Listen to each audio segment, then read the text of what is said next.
bergabung dalam acara webinar pada siang hari ini yang akan membahas tentang jenis-jenis perselisihan hubungan industrial di dalam Undang-Undang Cipta Kerja, di mana merupakan rangkaian dari Triwulan Ketenagakerjaan yang akan membahas tentang advokasi hukum ketenagakerjaan.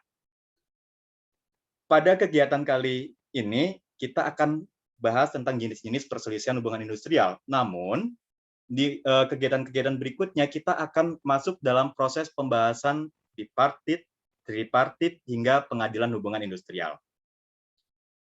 Izinkan saya juga untuk mengingatkan pada kesempatan ini kita menggunakan sesi webinar, bukan web meeting, di mana hanya panelis yang akan menunjukkan video dan juga suara.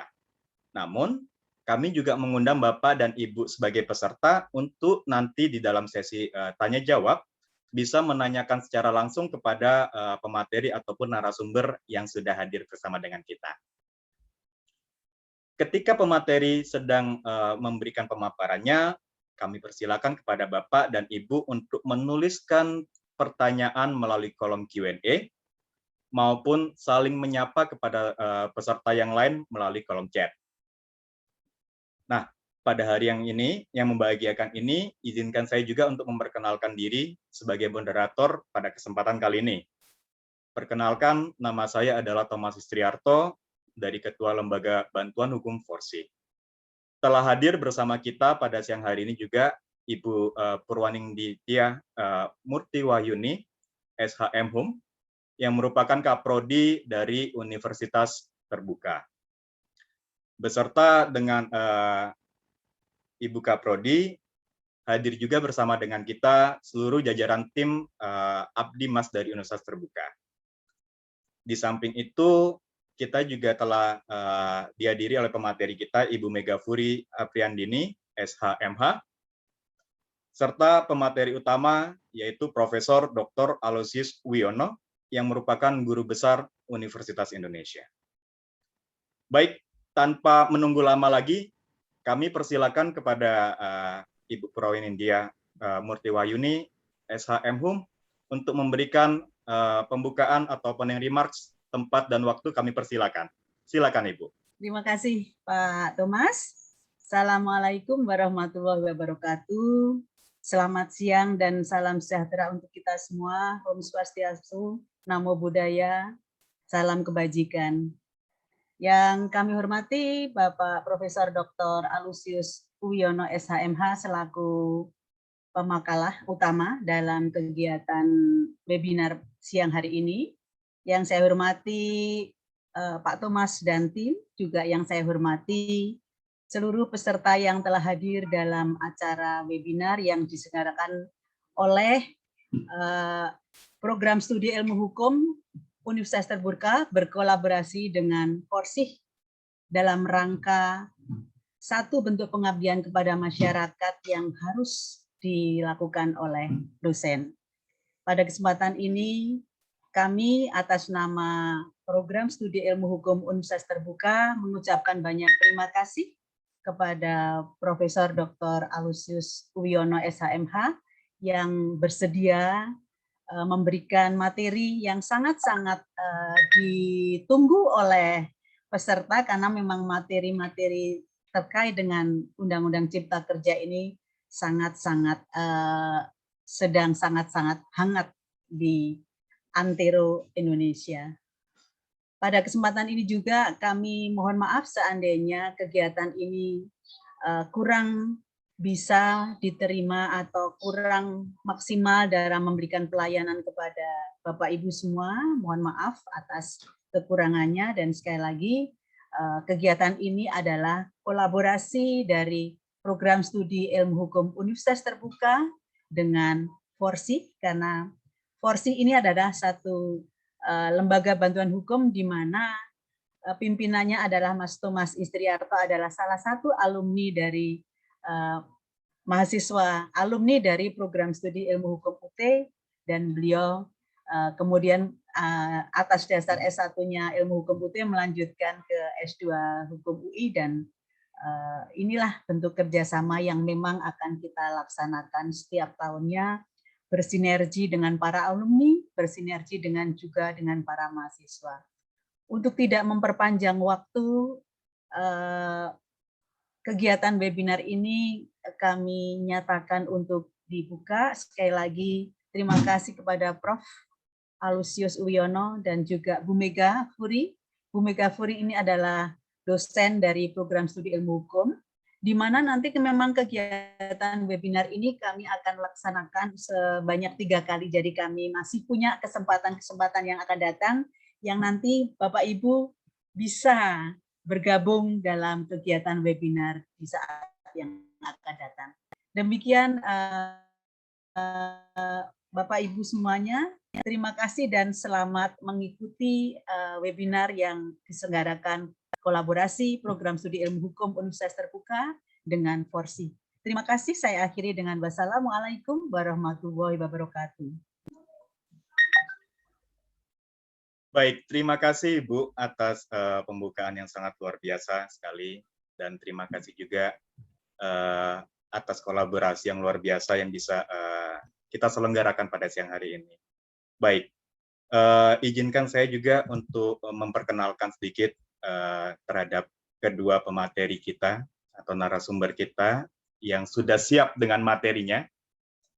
Yang pertama, kita sudah dihadiri oleh Bu Mega Furi Apriandini, SH.MH, sebagai dosen ilmu hukum Universitas Terbuka dan juga sebagai tim Aptimas Program Studi Ilmu Hukum. Dan juga ada bersama dengan kita Profesor Dr. Alusius Uwiono SH.MH sebagai seorang guru besar hukum perburuan dari Universitas Indonesia.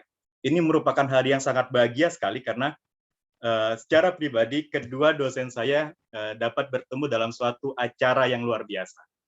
Baik, tentu saya berikan kesempatan untuk Ibu Mega Furi sebagai pemateri pertama untuk silakan membagikan pemaparannya. Silakan, Bu Mega Furi, tempat dan waktu kami persilakan. Baik, apakah suara saya terdengar? Agak sedikit kecil ya, Bu ya? Iya. Kalau sekarang? Tidak. Much better. Baiklah. Terima kasih. Assalamualaikum warahmatullahi wabarakatuh. Selamat siang. Terima kasih atas waktu yang telah diberikan kepada saya untuk bergabung pada acara hari ini. Sebelumnya, saya ucapkan selamat datang dan terima kasih atas kehadiran Bapak Profesor Dr. Alusius Uwiono SH.MA yang telah meluangkan waktunya untuk dapat bergabung pada acara hari ini. Juga saya ucapkan selamat datang kepada para peserta webinar yang berasal dari mahasiswa ilmu hukum, dosen, akademisi, praktisi, maupun peserta umum. Mohon, ya, sebentar.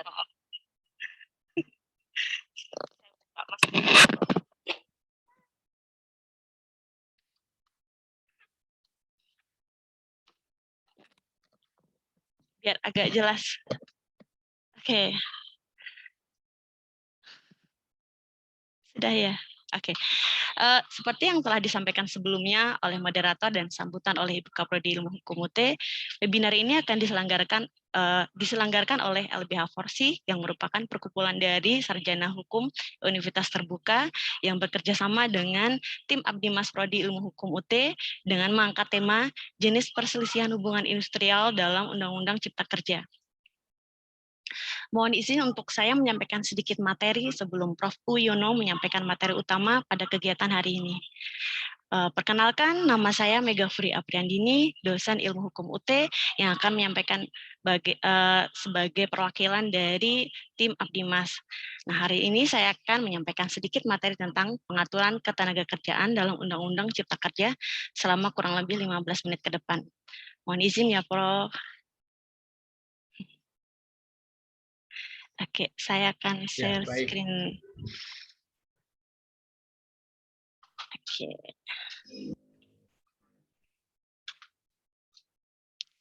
Apakah sudah masuk? Oke.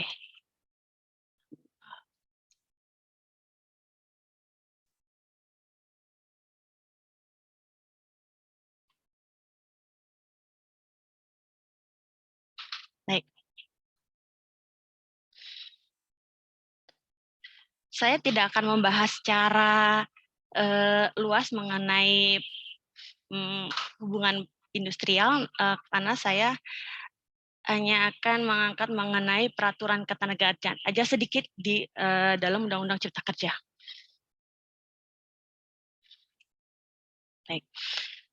Oke, ini latar belakangnya ya. Seperti hal yang ini bukan hal yang baru lagi, bahwa asal-usul Undang-Undang Cipta Kerja ini jauh sebelum diundangkan, yaitu pada waktu pelantikan Pak Jokowi pada tahun 2019, bahwa akan ada suatu pembuat undang-undang yang dibuat menggunakan metode Omnibus Law. Jadi tidak hanya Undang-Undang Cipta Kerja saja waktu itu. Nah, dalam Undang-Undang Cipta Kerja itu menyangkut berbagai macam dari asal undang-undang yang dibentuk pengklasterannya. Oke. Lalu pada materi yang saya sampaikan ini adalah fokusnya hanya pada pengklasteran ketenagakerjaan saja. Saya lewatnya saja ya. Nah ini, tunggu sebentar. Oke. Saya mau membahas sedikit tentang Omnibus Law. Nah, Omnibus Law itu sendiri merupakan metode, yaitu dengan mengganti dan atau mencabut ketentuan dalam undang-undang. Selain itu dapat diartikan sebagai untuk mengatur ulang beberapa ketentuan dalam undang-undang ke dalam satu undang-undang. Dan dampaknya terhadap undang-undang yang existing, jadi dia tidak serta-merta diganti, namun masih berlaku hanya bagi bagian pasal-pasal atau materi hukum yang tidak diganti. Nah, sedangkan kalau yang tidak berlaku itu bagi undang-undang yang sudah diganti atau dirubah dalam Undang-Undang Cipta Kerja. Nah, Undang-Undang Cipta Kerja itu sendiri dalam undang-undang itu biasanya ada kata-kata antara mengubah, menghapus, menetapkan, atau menyisipkan suatu peraturan baru dalam pasal-pasal.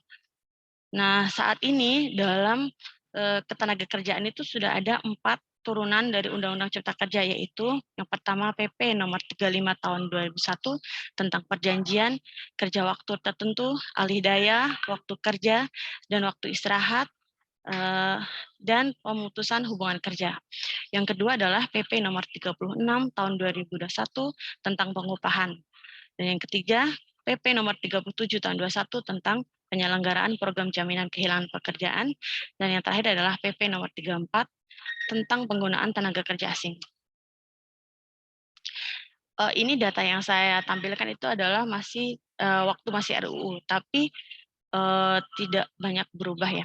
Nah, jadi 11 klaster tadi itu yang saya fokuskan hanyalah pada klaster ketenagakerjaan. Yang lainnya itu ada klaster pertama adalah penyederhanaan perizinan berusaha, persyaratan investasi, ketenagakerjaan, kemudahan dan perlindungan UMKM, kemudahan berusaha, dukungan riset dan inovasi, administrasi pemerintahan, pengenaan sanksi, pengadaan lahan, investasi dan proyek pemerintahan. Yang terakhir adalah kawasan ekonomi. Nah, kurang lebih dalam ketenagakerjaan itu yang dirubah itu ada 4 undang-undang dan sebanyak 57 pasal. Yang dibahas itu,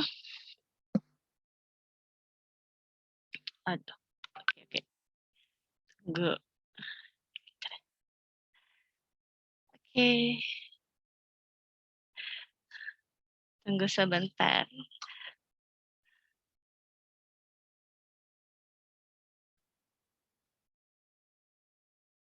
Tunggu sebentar, saya mau.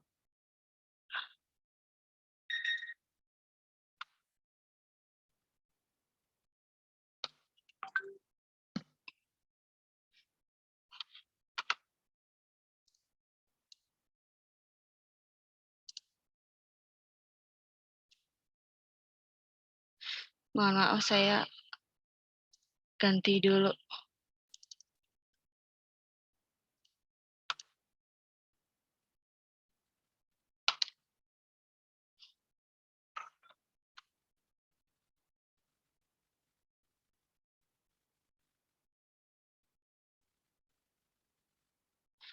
Baik, saya lanjut lagi.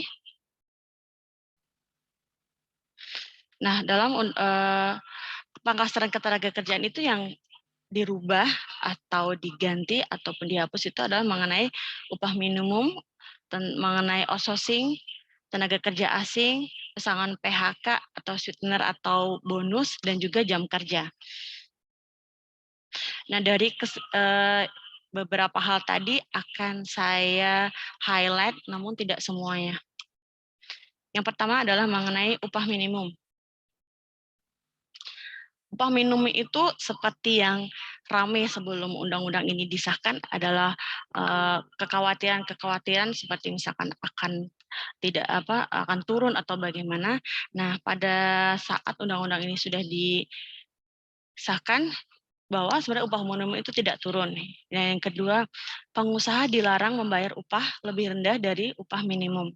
Yang ketiga, upah di atas upah minimum disepakati antara pengusaha dengan pekerja atau bipartit. Dan yang keempat adalah upah minimum ditetapkan oleh gubernur. Jadi tidak ada kota dan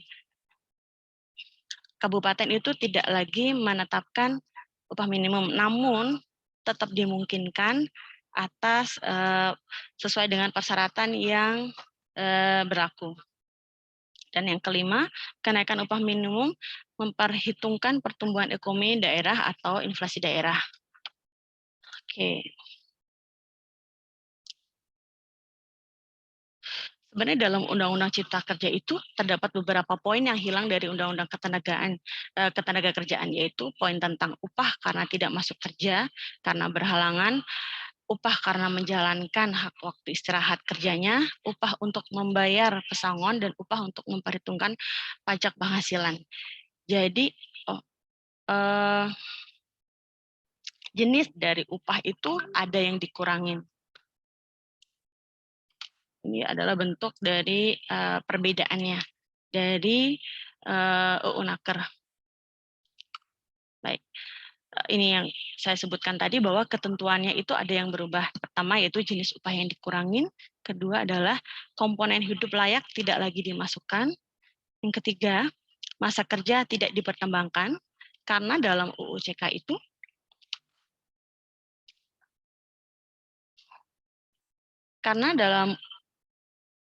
itu tunggu.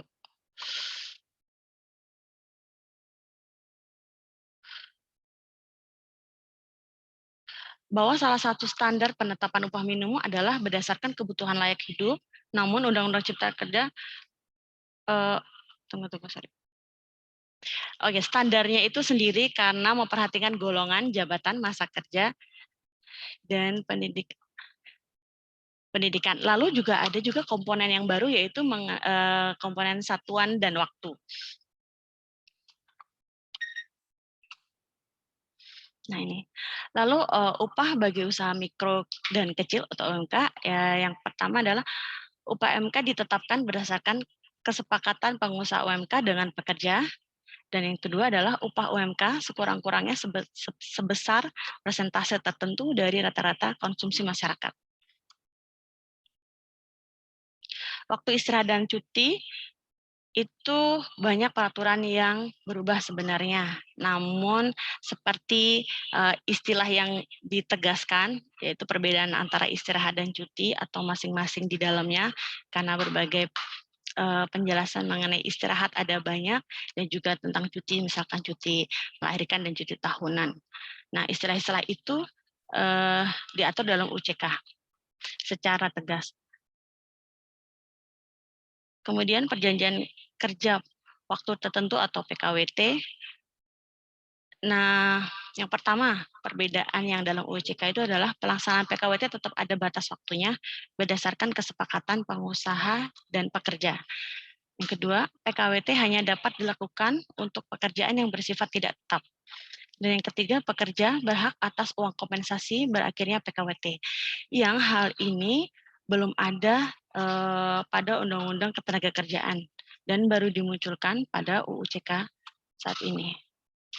Dan yang terakhir yang saya fokuskan dari UU CK adalah mengenai tentang alih daya atau yang biasa kita sebut sebelumnya adalah outsourcing. Nah, perlindungan pekerja alih daya, upah dan kesejahteraan, syarat kerja, dan perselisihan berdasarkan ketentuan aturan menjadi tanggung jawab perusahaan alih daya. Sedangkan mengenai kompensasi yang tadi saya sebutkan PHA, terutama kompensasi atas pemutusan hubungan kerja dan program jaminan kehilangan pekerjaan, itu berupa uang pesangon, uang penghargaan masa kerja, dan uang penggantian hak tetap ada. Pekerja yang mengalami pemutusan hubungan kerja dan memenuhi syarat tertentu berhak atas manfaat program jaminan kehilangan pekerjaan.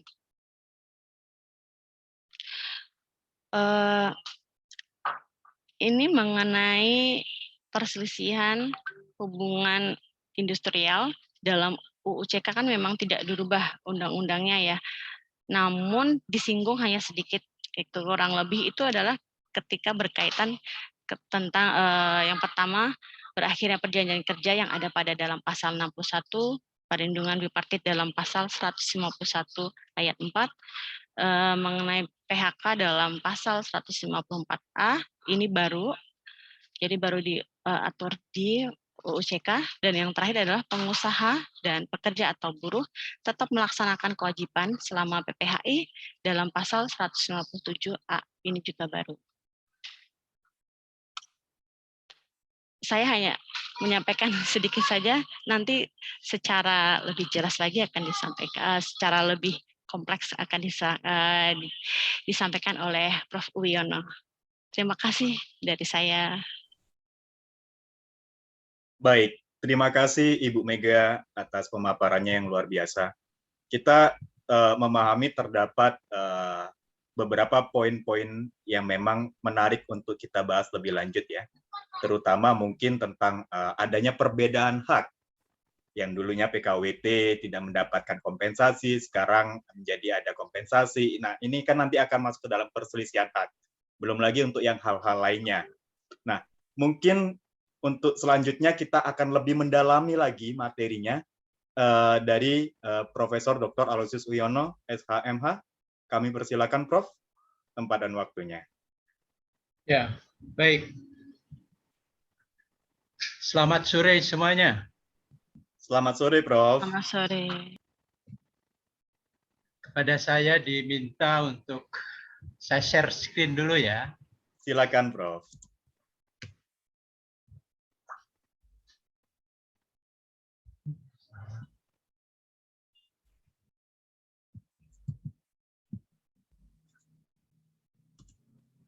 Salah. Gimana nih? Aduh. Di yang bawah, Prof, ada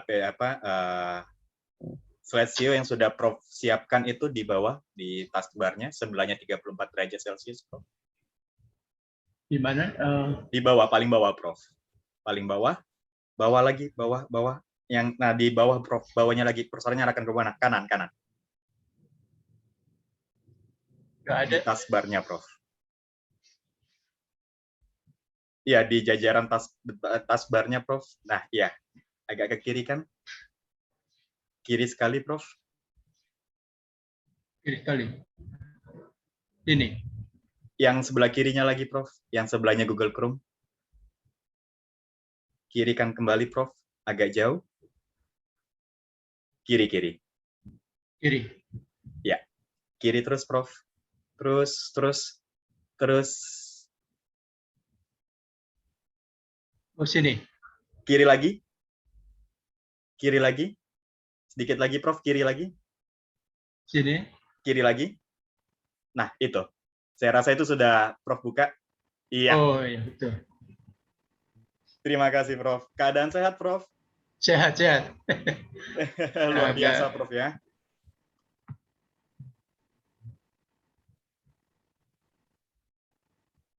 Ya, di sini. Sudah cukup jelas ya?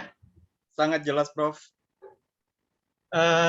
Judulnya adalah perselisihan hubungan industrial dalam Undang-Undang Cipta Kerja. Nah, ini sebetulnya perbedaannya tidak ada sebetulnya. karena ini diatur di dalam Undang-Undang 2 tahun 2004 tentang penyelesaian hubungan industrial. Tapi ya ada materi yang berbeda yang mengatur mengenai pemutusan hubungan kerja. Tapi yang lain-lain itu sama. Baik, Prof, mohon izin sebelum melanjutkan, apakah mungkin bisa dirubah tampilannya menjadi slideshow, Prof? Karena ada beberapa peserta yang mungkin menggunakan handphone, Prof, supaya lebih jelas mereka beliau melihatnya. Apabila berkenan, Prof. Ya, silakan. Ya, oke. Ya, terima kasih banyak, Prof. Silakan. Ya, ya.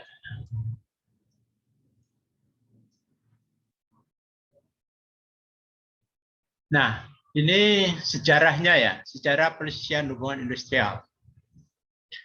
Sebelum kemerdekaan, itu diatur di dalam Stadblad pasal 116, Stadblad 1847 nomor 23, Jungto Stadblad 1848. Itu diatur di dalam pengadilan negeri, residensi rektor. Itu mengadili tuntutan-tuntutan yang berhubungan dengan perjanjian kerja atau Arbeitsovereenkomst, adalah yang mengatur perselisihan hubungan industrial. Kemudian selanjutnya dalam Dewan Perdamaian Kereta Api dan Tram yang ditunjuk Gubernur Jenderal memperantarai perselisihan perburuhan, dikhawatirkan terjadi atau tidak terjadi. Itu adalah perselisihan kepentingan, diatur dalam Stadblad 1937 nomor 624, 1939 dan nomor 407. Kemudian selanjutnya diatur di dalam pengadilan negeri. Perkara-perkara pemutusan hubungan kerja buruh-buruh yang bukan Eropa itu diatur dalam Stadblad 1941 nomor 396. Ini sebelum kemerdekaan.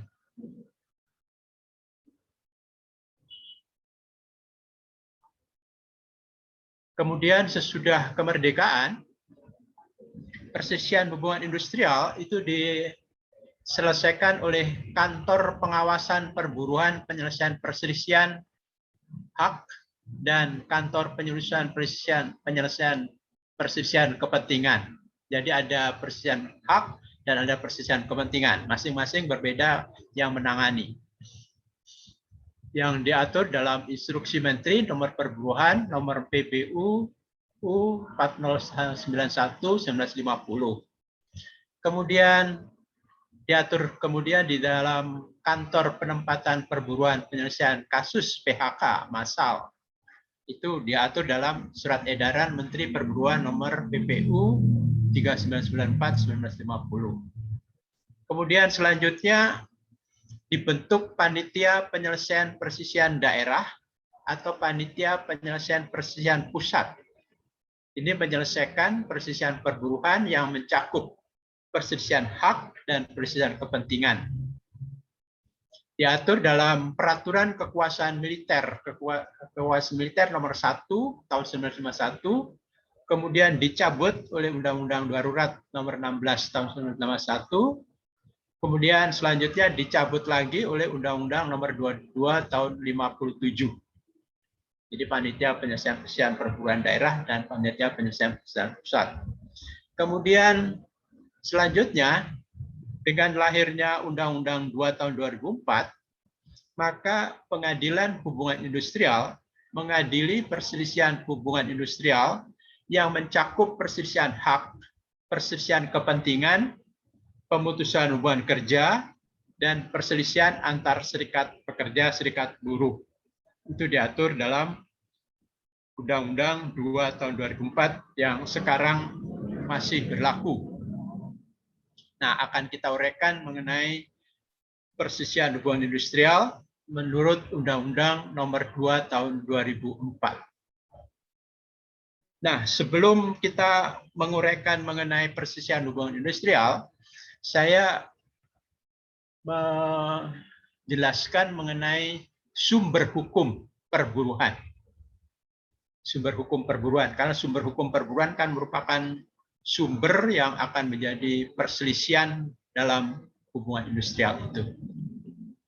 Sumber hukum perburuhan ada dua. Pertama adalah kaidah otonom yang disebut kaidah otonom. Ketentuan-ketentuan hukum yang dibuat oleh para pihak yang terikat dalam suatu hubungan kerja. Bentuknya adalah perjanjian kerja, peraturan perusahaan, perjanjian perburuhan, dan kebiasaan.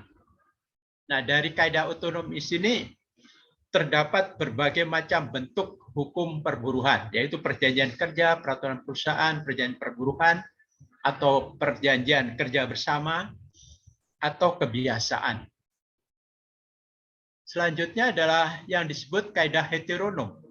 Ketentuan-ketentuan hukum yang dibuat oleh pihak ketiga di luar para pihak yang terikat dalam suatu hubungan kerja. Pihak ketiga di sini yang paling dominan adalah pemerintah. Oleh karena itu, bentuk dari kaidah heteronom adalah peraturan perundang-undangan ketenagakerjaan, termasuk Undang-Undang Cipta Kerja tadi. Kemudian perjanjian internasional. Perjanjian bilateral berarti ada dua negara, misalnya antara Indonesia dengan Malaysia mengenai TKI. Nah, itu. Kemudian bersifat multilateral, misalnya di negara anggota ASEAN. Ada beberapa negara. Kemudian juga konvensi inti. Nah, tidak semua konvensi ILO itu merupakan kaidah heteronom. Nah, ini khusus mengenai konvensi inti atau core convention ILO, yaitu konvensi nomor 87, 98, 29, 105, 100, 111, 138, 182. Ini langsung berlaku di wilayah negara anggota ILO. Konvensi mohon izin saya intervensi sedikit saja, Prof. Ya. Kebetulan kita dapat beberapa masukan karena slide-nya tidak jalan, Prof. Oh, nggak jalan? Ya. Baik di peserta maupun panelis kita melihatnya slide-nya tidak berubah. Mohon izin sekali, mohon maaf sekali, Prof ya. Iya, ya. Tapi ini jalan. Baik, mungkin bisa di back dulu, Prof, ke tampilan non slideshow.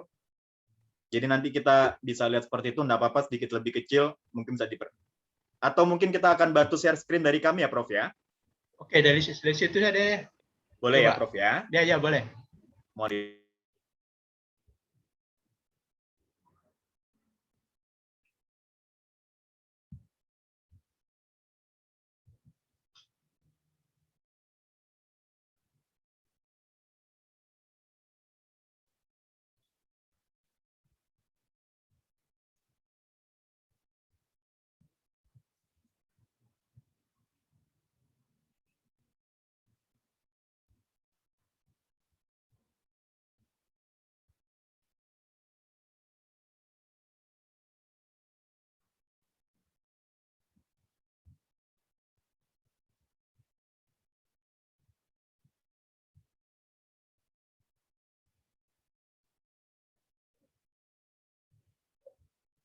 Ya, bagaimana Pak Thomas?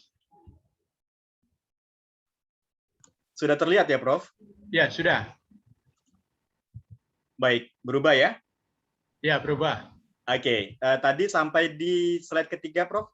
Mohon dikoreksi apabila saya salah. Ya, oke. Baik, silakan Prof untuk dilanjutkan. Terima kasih, Prof.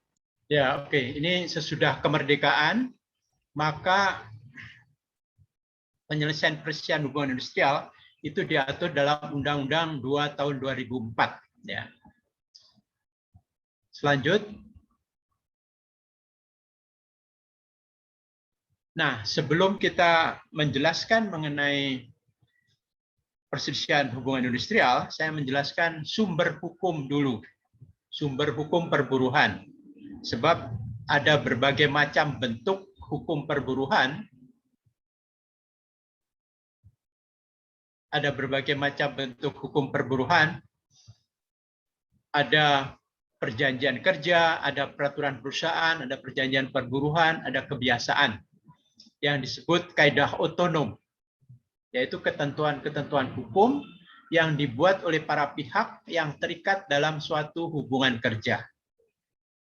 Yaitu tadi seperti saya sebutkan, perjanjian kerja, peraturan perusahaan, perjanjian perburuan, dan kebiasaan. Kemudian lanjut, kaidah heteronom adalah ketentuan-ketentuan hukum yang dibuat oleh pihak ketiga di luar para pihak yang terikat dalam suatu hubungan kerja. Pihak ketiga di sini yang paling dominan adalah pemerintah. Oleh karena itu, bentuk dari kaidah heteronom adalah peraturan perundang-undangan, ketenagakerjaan, termasuk Undang-Undang Cipta Kerja, perjanjian internasional, perjanjian bilateral, itu antar dua negara, multilateral, antar beberapa negara. Kemudian juga ada konvensi inti. Konvensi inti yaitu Core Convention ILO. Itu langsung berlaku di Indonesia, di negara-negara anggota ILO. Yaitu Konvensi 87 dan 98 itu hak berserikat dan hak untuk membentuk perjanjian kerja bersama. Kemudian 29 dan 105 itu larangan untuk kerja paksa. Dan 100 dan 111 itu tentang larangan diskriminasi tentang upah dan bentuk lainnya. Kemudian 138 dan 182 itu tentang pembatasan umur pekerja anak. Nah, ini ada dua macam kaidah otonom dan kaidah heteronom. Lanjut. Landasan teoritis dari kaidah otonom adalah hukum perdata, pasal 1338 dan 1320. Semua perjanjian yang dibuat secara sah mengikat seperti undang-undang bagi para pihak yang membuatnya. Kemudian bagaimana perjanjian yang sah itu? Diatur dalam 1320. Yaitu untuk sahnya perjanjian diperlukan 4 syarat. Sepakat, cakap membuat suatu perikatan, suatu hal tertentu, dan suatu sebab yang halal. Ini adalah landasan yuridis dari kaidah otonom. Lanjut. Nah, landasan yuridis dari kaidah heteronom itu adalah campur tangan pemerintah dalam hubungan kerja antara pekerja dan pengusaha melalui penetapan standar minimum. Sepanjang menyangkut hak pekerja, maka dan standar sepanjang menyangkut kewajiban pekerja, itu adalah standar maksimum. Sehingga kalau kita lihat bahwa sepanjang menyangkut hak pekerja, itu adalah standar minimum, dan sepanjang menyangkut kewajiban pekerja, itu adalah standar maksimum. Misalnya upah. Upah adalah hak. Itu adalah standar minimum yang diatur di dalam kaidah heteronom ini. Kemudian kewajiban pekerja, misalnya wajib melakukan pekerjaan 8 jam atau 7 jam. Itu adalah kewajiban pekerja, maka itu adalah standar maksimum. Kurang boleh, tapi lebih tidak boleh. Lebih harus lembur. Maka campur tangan pemerintah ini merupakan standar minimum atau standar maksimum. Nah, kemudian bersifat memaksa dan ancamannya sanksi administratif dan pidana. Biasanya ketentuan-ketentuan perburuhan itu adalah masuk dalam hukum administrasi negara atau hukum publik. Kemudian sanksinya adalah sanksi administratif dan juga sanksi pidana. Ada ketentuan-ketentuan pidananya. Katakanlah ketentuan tentang tidak membayar upah minimum. Itu sanksinya adalah sanksi pidana. Nah, itu landasan dari kaidah heteronom. Lanjut. Nah, kemudian kita menjelaskan mengenai pengertian perselisihan hubungan industrial. Apa yang dimaksud dengan perselisihan hubungan industrial? Perselisihan hubungan industrial adalah perselisihan yang terjadi antara pengusaha, gabungan pengusaha melawan pekerja atau buruh, atau serikat buruh pekerja mengenai perselisihan hak. Pertama. Kedua, mengenai perselisihan kepentingan. Ketiga, mengenai perselisihan PHK. Dan keempat adalah perselisihan antar serikat pekerja. Sehingga ada 4 jenis perselisihan hubungan industrial, yaitu perselisihan hak, perselisihan kepentingan, perselisihan PHK, dan perselisihan antar serikat pekerja dalam satu perusahaan. Lanjut. Nah, perselisihan hak itu apa?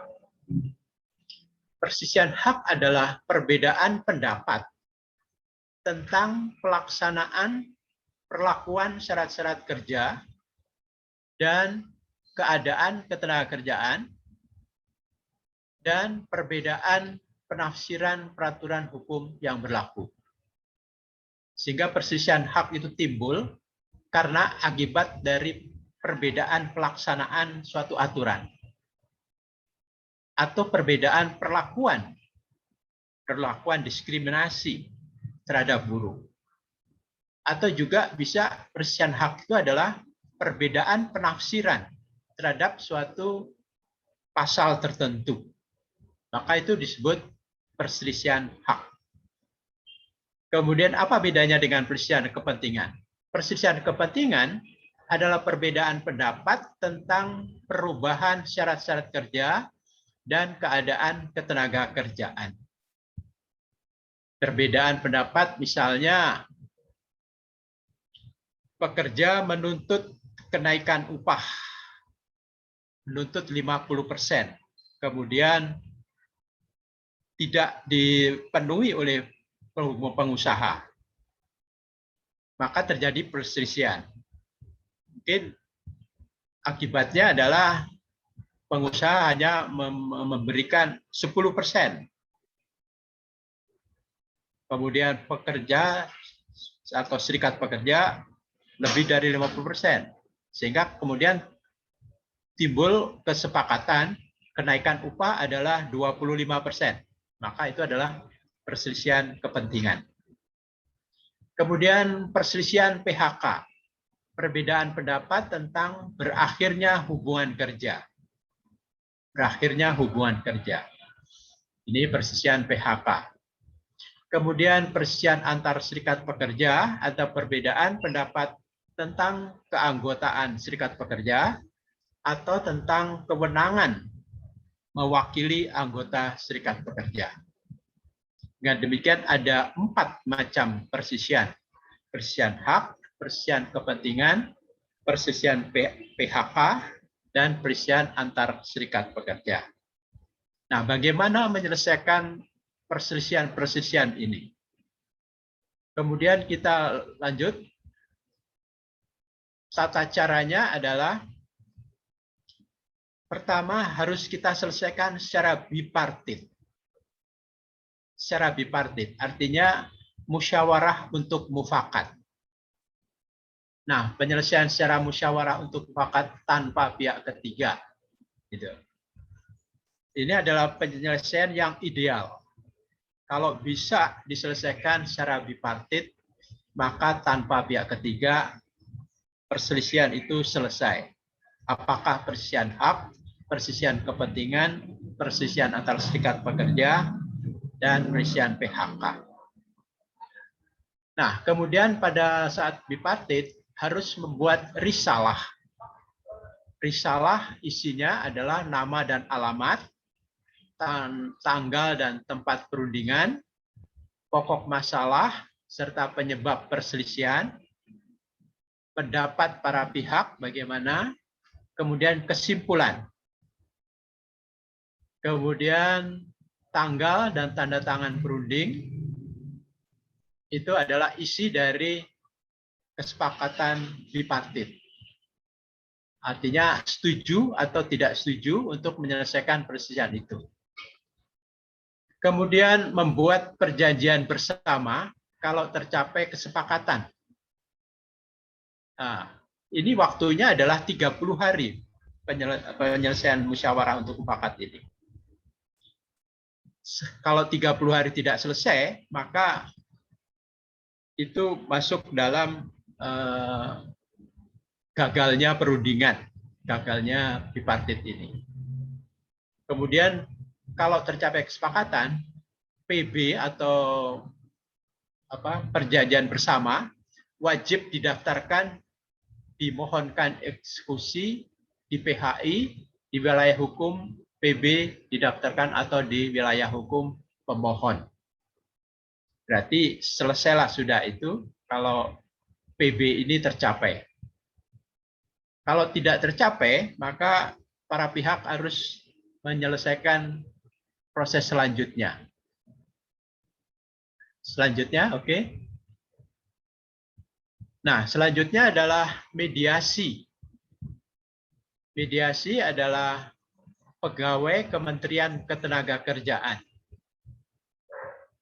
Mediasi ini mempunyai kewenangan menyelesaikan perselisihan hak, perselisihan kepentingan, perselisihan PHK, dan perselisihan antar serikat pekerja dalam satu perusahaan. Jadi semuanya bisa diselesaikan melalui mediasi. Mediator mendamaikan para pihak, mediator memberikan anjuran tertulis, dan harus diselesaikan dalam waktu 30 hari. Kalau tercapai kesepakatan, maka dibuat PB, perjanjian bersama.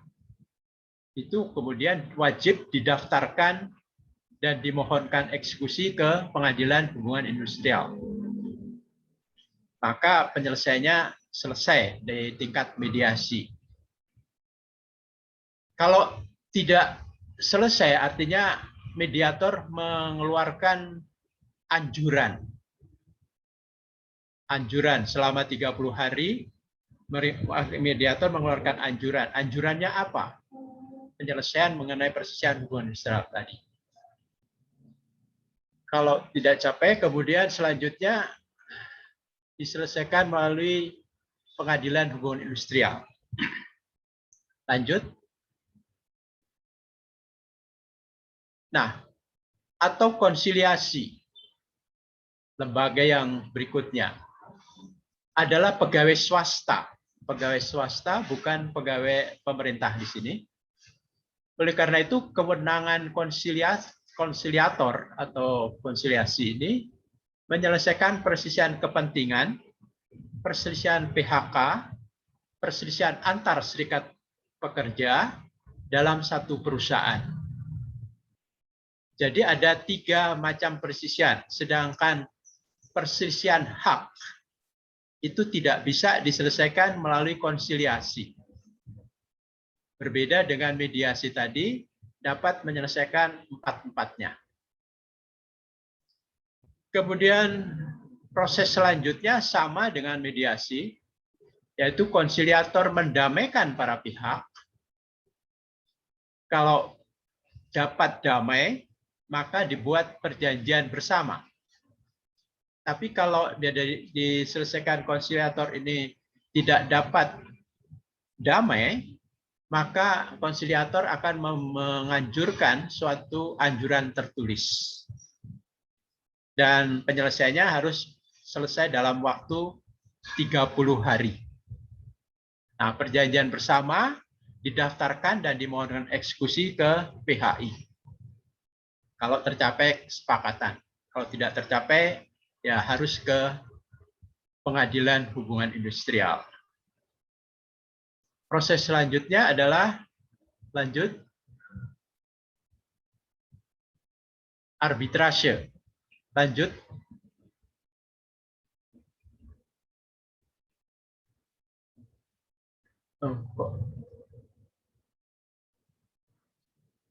Belum ya.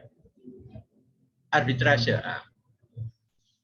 Arbitrase sini juga dapat adalah pegawai swasta, bukan pegawai negeri.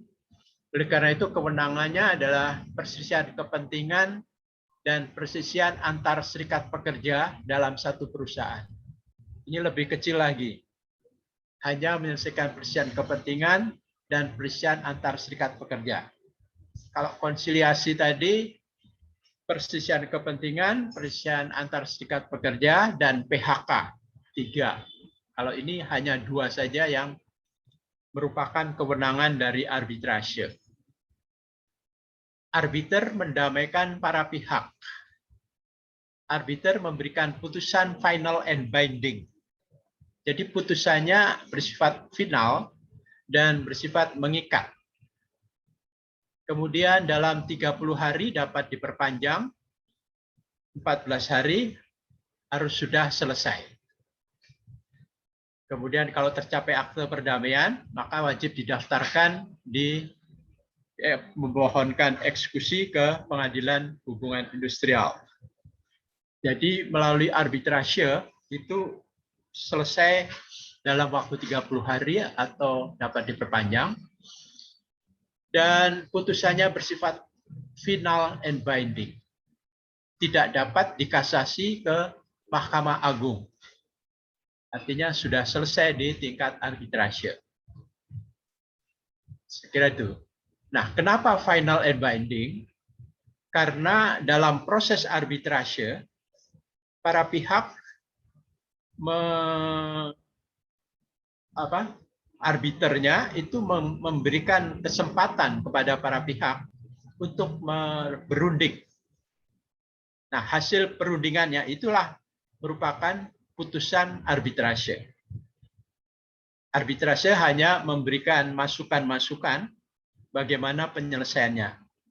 Kemudian semuanya itu tergantung kepada para pihak untuk menyelesaikan perselisihan itu. Kalau terjadi kesepakatan, maka dibuat akte perdamaian. Nah, kemudian kalau tidak terjadi kesepakatan, maka yang memberikan masukan adalah arbiternya itu. Dan putusannya bersifat final and binding.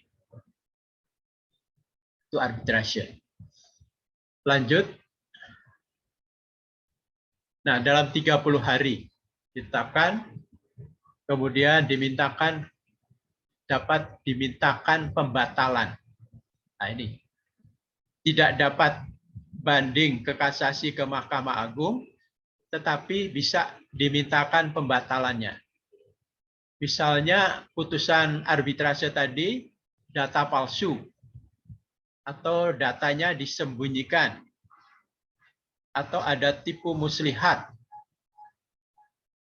atau melampaui batas kewenangan arbiter dan bertentangan dengan peraturan perundang-undangan. Ini dapat dimintakan pembatalan ke Mahkamah Agung. Jadi putusan arbitrase tidak dapat kasasi, tetapi dapat dibatalkan oleh Mahkamah Agung. Itu. Kemudian lanjut. Pengadilan Hubungan Industrial.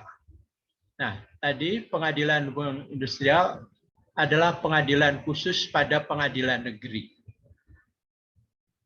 Bukan peradilan labor court. Artinya bukan labor court yang mempunyai kewenangan yang tersendiri, tetapi merupakan bagian dari pengadilan negeri. Kewenangannya adalah menyelesaikan perselisihan hak, perselisihan kepentingan, perselisihan PHK, dan perselisihan antar serikat pekerja. Jadi empat-empatnya kalau tidak dapat diselesaikan mediasi, tidak dapat diselesaikan konsiliasi, itu langsung naik ke Pengadilan Hubungan Industrial. Digugat ke Pengadilan Hubungan Industrial. Hakim pengadilan negeri dan dibantu oleh hakim ad hoc dari serikat buruh, serikat pekerja, dan organisasi pengusaha mengadili dan memberikan putusan. Artinya hakim di pengadilan hubungan industrial itu terdiri dari hakim karier, yaitu hakim pengadilan negeri, dibantu oleh hakim ad hoc. Hakim ad hoc itu hakim yang merupakan wakil dari perwakilan serikat buruh atau serikat pekerja, atau perwakilan dari organisasi pengusaha. Sehingga majelis pengadilan hubungan industrial itu ada 3. Hakim karir sebagai merangkap ketua, kemudian dibantu hakim ad hoc dari serikat buruh, dan hakim ad hoc dari pengusaha. Itu yang mempunyai kewenangan memeriksa, mengadili, dan memberikan putusan. Hukum acaranya, hukum acara yang diberlakukan adalah hukum acara perdata atau HIR, gugat-menggugat itu. Selain hukum acara perdata, juga diatur dalam Undang-Undang PPHI. Misalnya kewajiban membayar itu adalah, atau membayar perkara, itu adalah perkara-perkara yang nilainya 150.000 ke atas. 150.000 ke atas. 150 juta ke atas ya. Nah, kemudian perkara diputus setelah 50 hari sejak sidang pertama. Ini di pengadilan negeri, waktunya selesai dalam waktu 50 hari. Kalau dalam mediasi tadi adalah 30 hari, konsiliasi 30 hari, bipartit 30 hari, arbitrase juga 30 hari, maka di pengadilan hubungan industrial ini adalah 50 hari. 50 hari. Lanjut. Memeriksa dan memutus tingkat pertama perselisihan hak dan perselisihan PHK. Jadi pengadilan negeri ini memeriksa dan memutus tingkat pertama perselisihan hak dan perselisihan PHK. Artinya bisa dikasasi. Perselisihan hak dan perselisihan PHK itu bisa dikasasi ke Mahkamah Agung. Sedangkan untuk perselisihan kepentingan dan perselisihan antar serikat pekerja itu merupakan memeriksa dan memutus tingkat pertama dan terakhir pengadilan hubungan industrial itu. Untuk perselisihan kepentingan dan perselisihan antar serikat pekerja.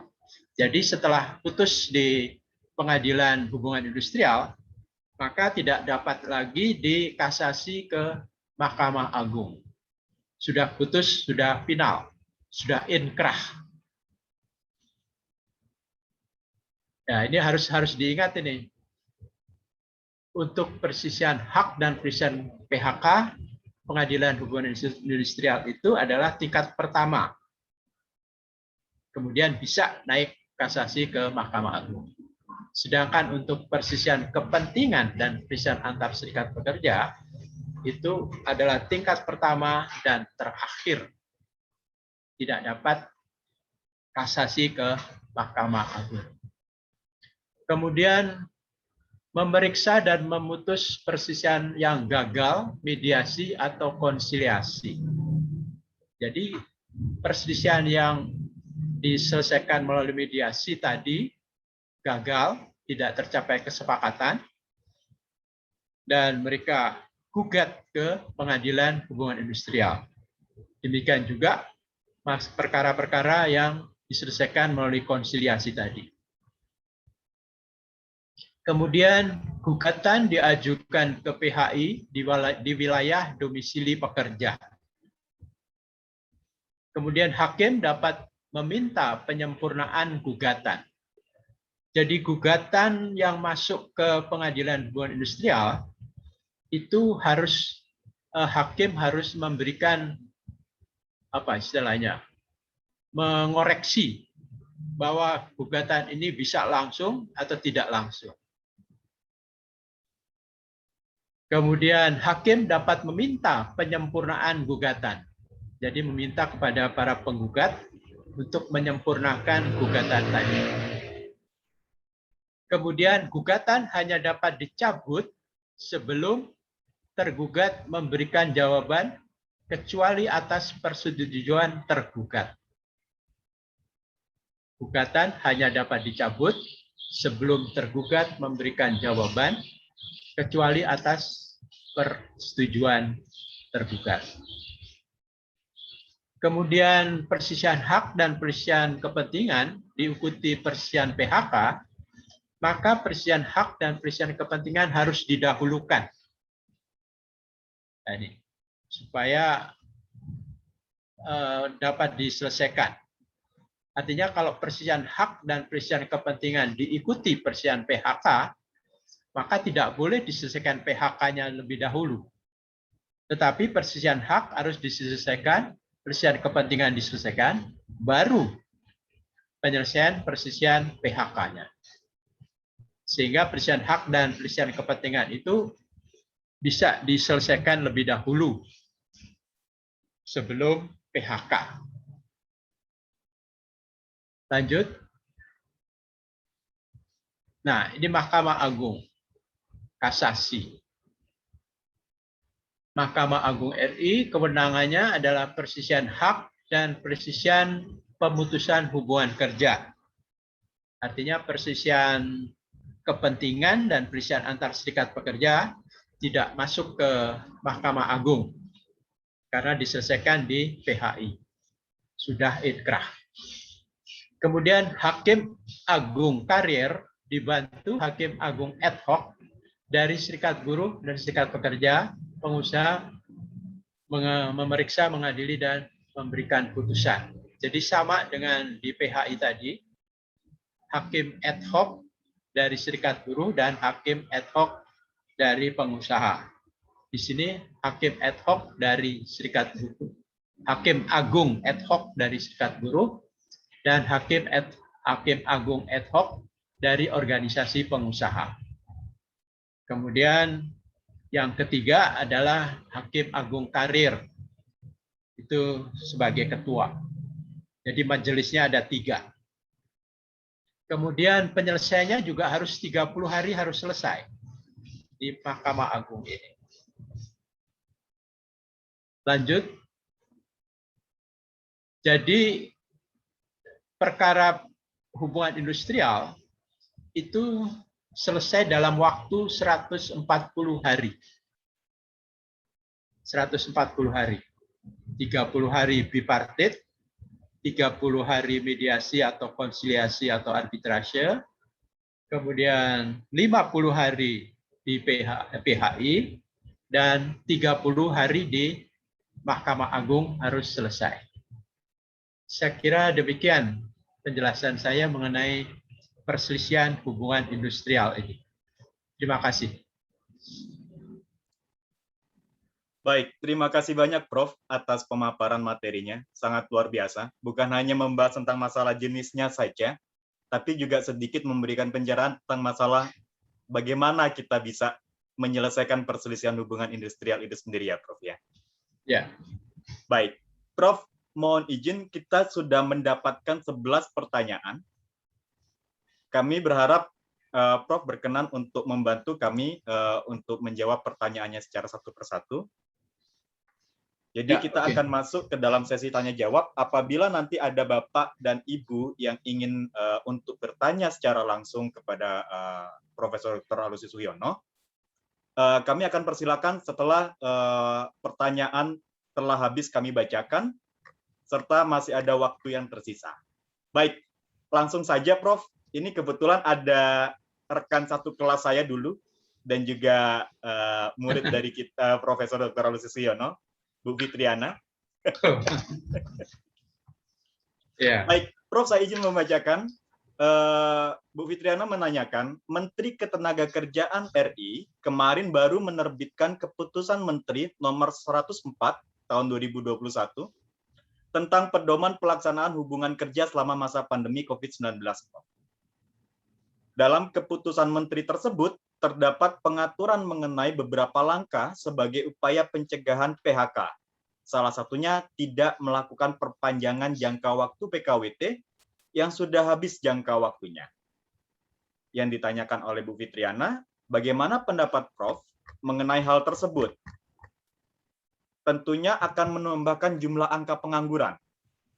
Kok bisa seorang dari pemerintah memberikan saran untuk tidak melanjutkan jangka waktu PKWT yang sudah habis masa jangka waktunya, Prof? Silakan. Ya, baik. Ini Fitriana yang tanya nih ya. Betul, Prof.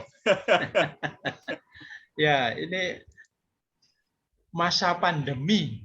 Nah, ini titik tolaknya adalah masa pandemi. Pandemi itu mempunyai pengaruh terhadap kinerja perusahaan. Nah, kalau berpengaruh itu kan anjuran kan ya, anjuran kan. Artinya jika PKWT tadi berakhir pada masanya, pada waktunya, maka dapat mengakhiri. Artinya tidak diperpanjang lagi.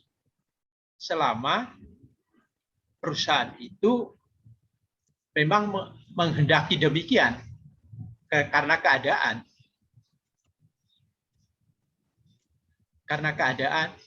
sehingga tidak bisa diperpanjang. Nah, oleh karena itu menurut saya ini adalah untuk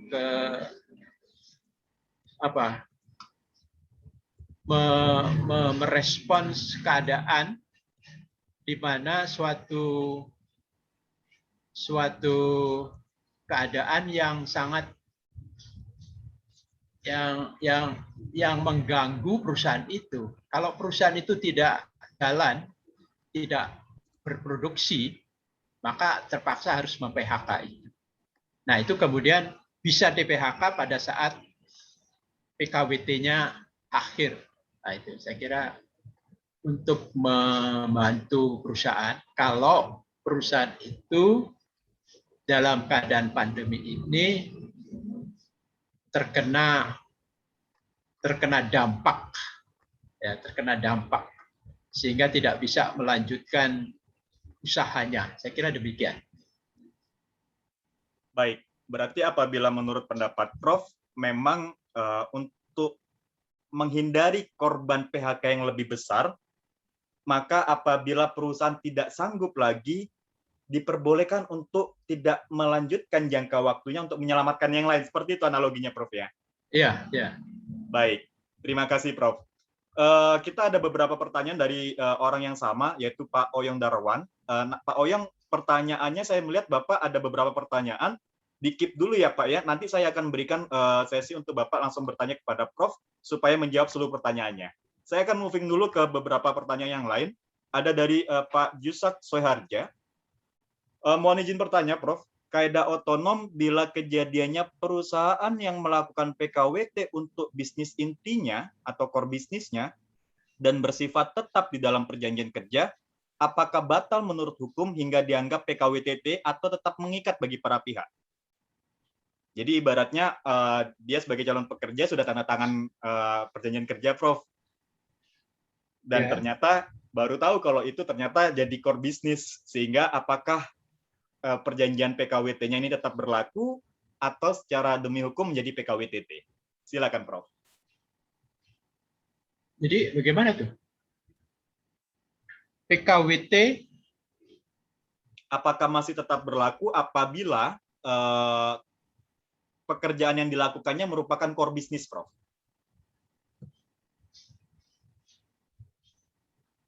Nah, pekerjaan core bisnis. Kalau nggak salah dalam Undang-Undang Cipta Kerja itu tidak bicara tentang core bisnis. Artinya pekerjaan-pekerjaan bisa di PKWT-kan. Apakah itu core bisnis atau non core bisnis? Sehingga kalau terjadi hal itu, saya kira tidak bermasalah, bisa dilanjutkan hubungan kerja itu. Baik. Apabila dulu di Undang-Undang Ketenagakerjaan kita masih bicara tentang core business ya Prof ya, di Undang-Undang Cipta Kerja, maka itu sudah dihapuskan dan bisa untuk di PKWT-kan seluruh lininya ya Prof ya? Ya, betul. Baik. Terima kasih Prof atas jawabannya. Kita maju ke beberapa pertanyaan yang lain. Ada dari Pak Rahmat Wahyu. Mohon izin, bagaimanakah penyelesaian hubungan kerja yang terjadi di masa pandemik pada saat ini dengan alasan perusahaan produksi menurun karena dampak COVID-19. Karyawan dapat di-PHK, sedangkan di pandemik seperti ini perusahaan setelah mem-PHK karyawan kembali merekrut karyawan baru, seperti pekerja harian, magang, dan lain sebagainya. Jadi pekerjaannya masih ada, Prof. Kemampuannya saja yang mungkin menurun. Bagaimana menurut Prof? Ya, itu memang dalam Undang-Undang Cipta Kerja ini sangat ini ya, merugikan pekerja sebetulnya itu. Karena buruh atau pekerja yang awalnya adalah PKWTT bisa di PKWT-kan. Sehingga tergantung pada keadaan perusahaan itu. Perusahaan itu membutuhkan PKWT atau PKWTT. Sehingga pada masa pandemi ini merupakan kesempatan buat pengusaha untuk mem-PHK karyawannya yang pekerja tetap. Nah, menurut saya PKWT atau PKWTT itu merupakan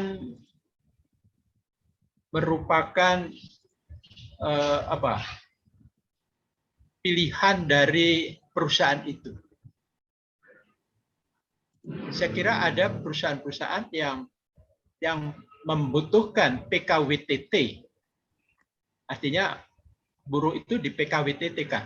Nggak mungkin di PKWT-kan. Karena pekerjaannya. Tapi juga ada pekerjaan-pekerjaan yang harus PKWTT. Harus PKWT. Bisa di PKWT-kan. Bisa di PKWT-kan.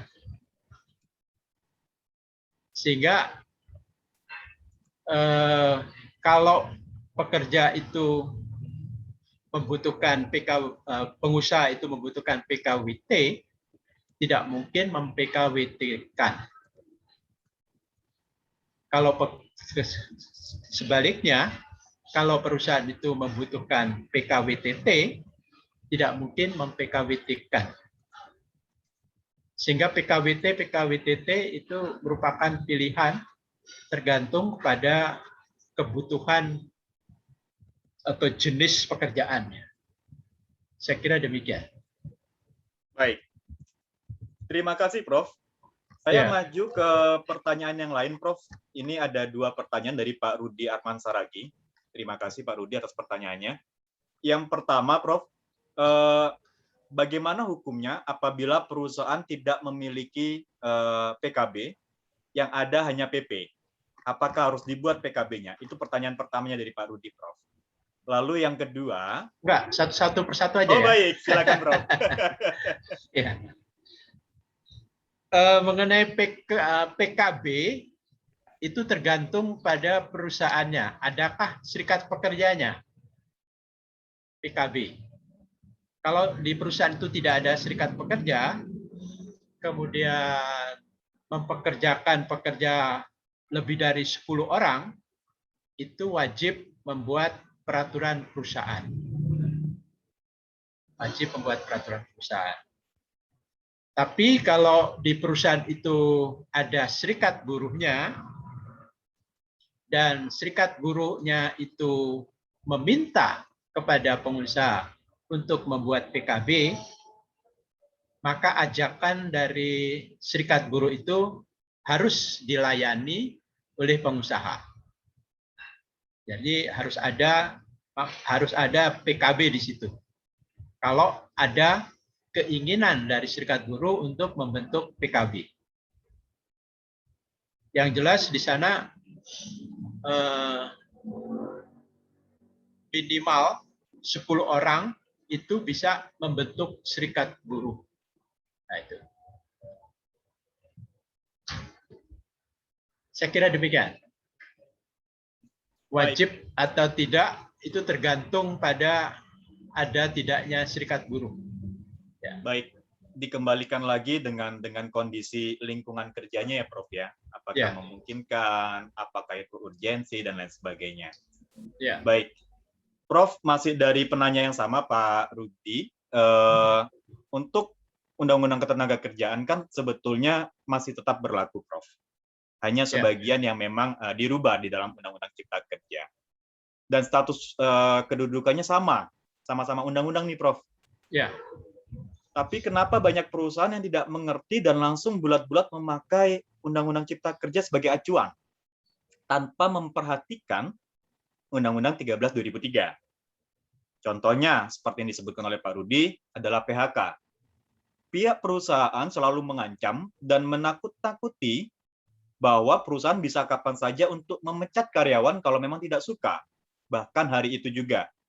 Padahal PHK ini sendiri kan ada aturan dan langkah-langkahnya. Sehingga sekarang serikat pekerja menurut Pak Rudi takut dan banyak yang bubar seiring dengan berlakunya Undang-Undang Cipta Kerja. Karena menurut Prof tadi juga sangat memberatkan dan merugikan pekerja ya Prof ya, Undang-Undang Cipta Kerja ini ya. Dan sekarang dilemanya perusahaan langsung menggunakan outsourcing tanpa mau melakukan rekrut karyawan secara organik kembali. Apakah ini sebuah kewajiban untuk memakai outsourcing, Prof? Terima kasih. Ya, mengenai outsourcing ini berarti ya.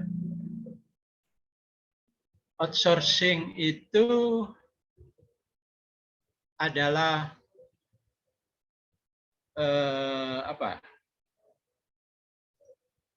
tidak seperti yang dibayangkan oleh pengusaha sekarang.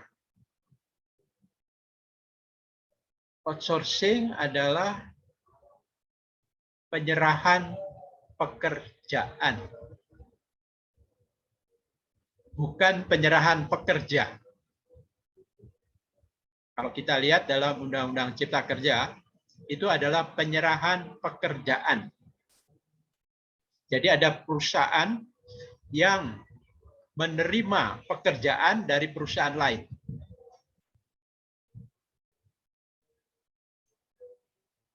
Itu harusnya begitu. Nah, nanti nggak tahu pelanggaran atau bagaimana terjadi.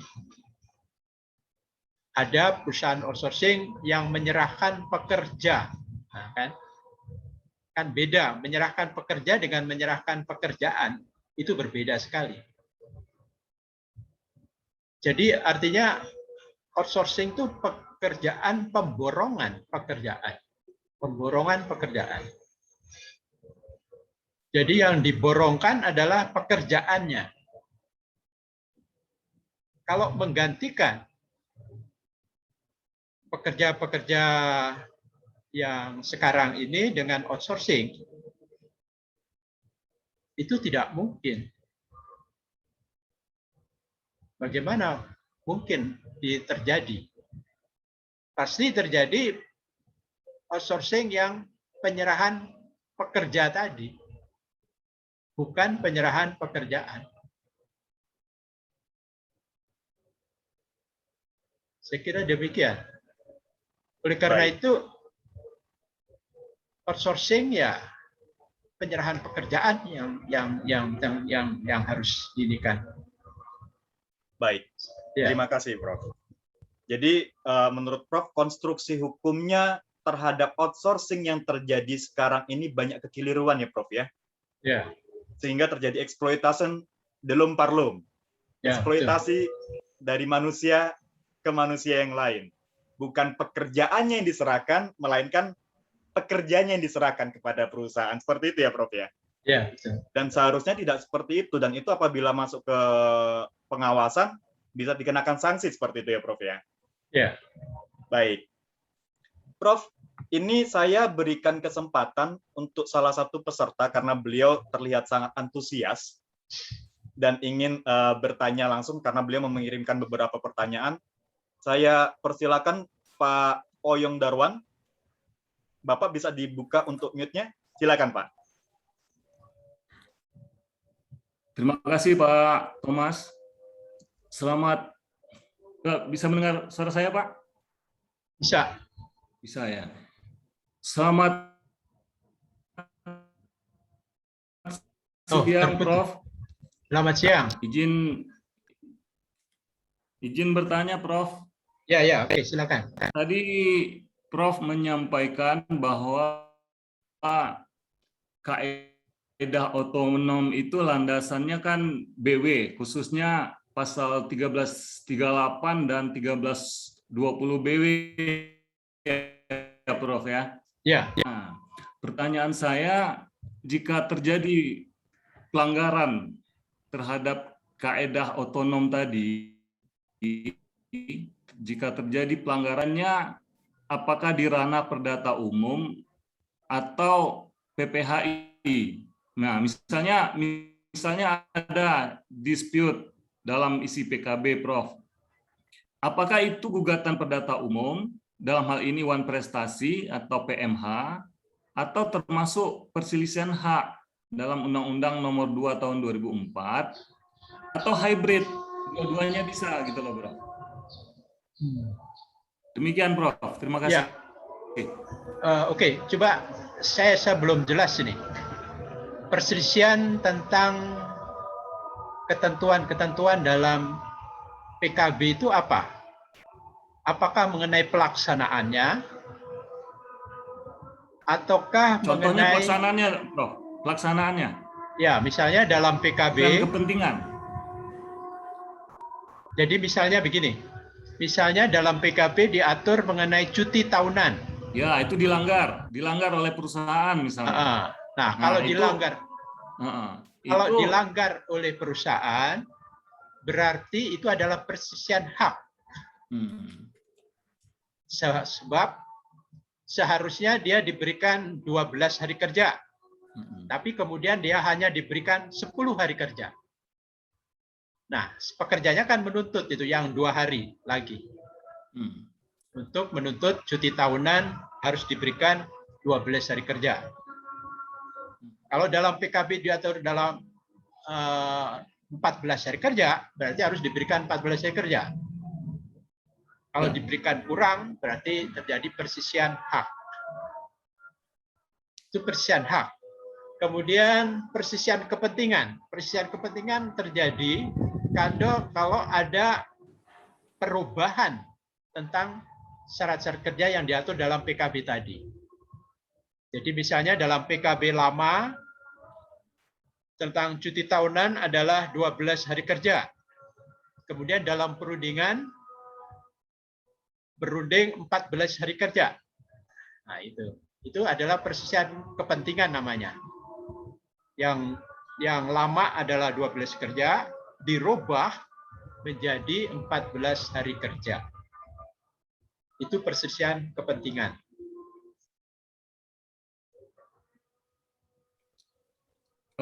Prof, maaf Prof, dalam hal kaidah otonom tadi, Prof, kan aturannya lebih bagus dari regulasi pemerintah. Misalnya tadi aturan cuti normatifnya 12.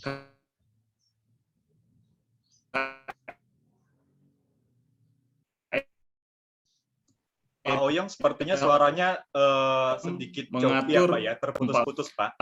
Apabila itu tetap dilanggar, itu terputus-putus ya? Ya, tapi saya tangkap pertanyaannya Bapak. Boleh ya Pak Oyong saya coba untuk jabarkan ya Pak. Jadi inti pertanyaannya adalah apabila dilanggar itu masuknya menggunakan kaidah otonom BW itu sendiri Prof, jadi umum PMH, atau masuk ke PPHI Prof. seperti itu.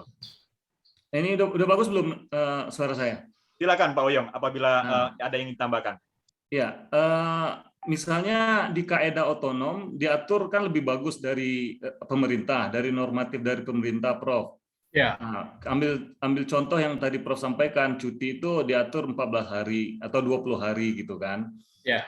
Jika itu terjadi pelanggaran oleh katakanlah dari pihak pengusaha, itu masuk, Prof mengatakan tadi perselisihan hak kan. Nah, apakah juga, pertanyaannya adalah apakah juga bisa dispute itu masuk ke ranah perdata umum, Prof? Dengan apakah itu let's say ganti rugi atau wan prestasi atau perbuatan melawan hukum gitu, Prof. Jadi dua ranah ini dipakai oleh penggugat gitu loh, Prof, dalam penyelesaiannya. Bisa nggak? Saya kira nggak bisa. Karena itu perselisihan hak kan. Di dalam perjanjian kerja bersama 20 hari. Dalam peraturan undang-undang 12 hari kerja. Nah, itu adalah hak pekerja. Selama menyangkut hak pekerja, apa yang diatur di dalam PKB itu adalah standar minimum. Standar minimum dalam peraturan itu. Sehingga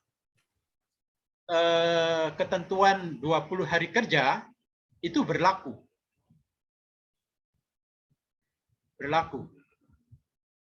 Karena standar minimum dalam undang-undangnya. Undang-undangnya 12 hari kerja itu adalah standar minimum. Sehingga pengaturan di dalam PKB itu dapat lebih dari 12 hari kerja. Tetapi kalau kurang dari 12 hari kerja, maka itu bertentangan dengan ketentuan tentang perjanjian. Perjanjiannya kan 12 hari kerja, standarnya 12 hari kerja dalam peraturan pemerintahnya. Nah, itu tidak boleh kurang dari 12 hari kerja, itu adalah standar minimum. Jadi intinya walaupun kaedah otonom itu landasannya BW tadi, tetap penyelesaiannya di pengadilan hubungan industrial ya, Prof ya, nggak bisa ke perdata umum ya, Prof. Itu intinya begitu ya, Prof. Iya, betul. Artinya ketentuan tentang BW itu adalah lex generalisnya. Lex spesialisnya adalah ketentuan dalam BW itu. Dalam PKB itu. Lex spesialisnya. Lex generalisnya itu dalam BW. Artinya kalau ketentuan itu di bawah bertentangan dengan undang-undang, maka dia batal. Bertentangan dengan undang-undang.